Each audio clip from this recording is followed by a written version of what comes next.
Hello, I'm Ricky Lee, and today on the watch list, I'm joined by Nick Tulloch, chairman of ECR Minerals.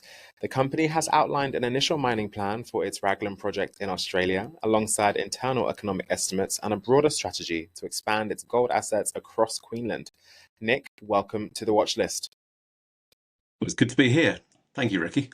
Thanks for joining us. So, Nick, tell us, you've recently shared some internal analysis around the initial mining plan at Raglan based on deliberately conservative assumptions. How confident are you in the phase one economics, and where do you see the potential upside as the project progresses? Well, you're right. The assumptions were very deliberately conservative. We're just getting ourselves started at Raglan, have been over the last couple of months. Alluvial mining is all about the grade, and it's about the volume. And what we've done in our assumptions is we've taken the very lowest grade from the test pits that have been dug to date. We've taken a grade of 0.12 grams per BCM, per bank cubic meter. If that grade is to improve, then on the same volume, you're going to increase the gold recovery fairly quickly. So that's the next task, to prove that actually the grade within Raglan is better than 0.12 grams. And so Raglan sits within this historic river channel system. So from an operational perspective, what advantages does that type of geological setting, offer when executing the initial mining plan? So with alluvial mining, you're not going deep. I mean, people think about gold mining as sort of tunneling deep into the ground. At Raglan, we're only going 2, 3, 4 meters down. I mean, the bedrock is fairly close to the surface. So having that old riverbed, is almost that sort of perfect map in terms of where you're going to go. Now, this is Australia, so it's an old riverbed. It doesn't have water in it, but you can still map it out through the ground, and so that gives us that first phase. Now, we're not including any of the gullies, any of the side channels. This is just the initial. This is the initial plan. So that's $7 million at 0.12 grams. That is from the old riverbed, which, if you stand in Raglan, is fairly apparent. As it sort of maps out in front of you.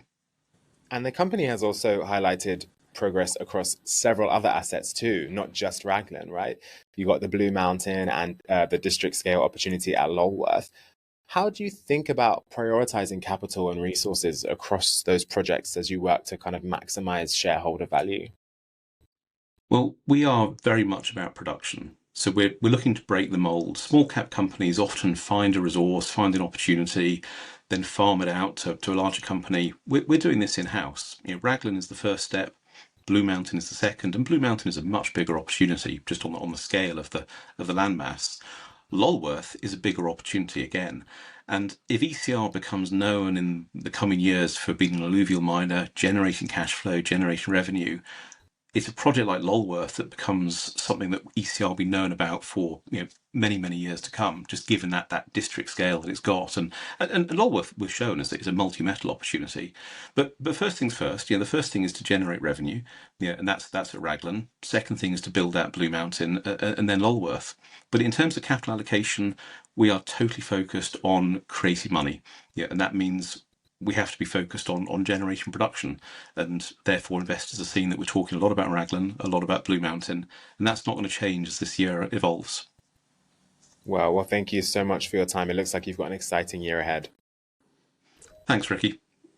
Once more, that is Nick Tulloch, chairman of ECR Minerals. For more on the company's gold projects and exploration strategy, visit ecrminerals.com. That's all for this episode of The Watchlist. I'm Ricky Lee. Make good choices today.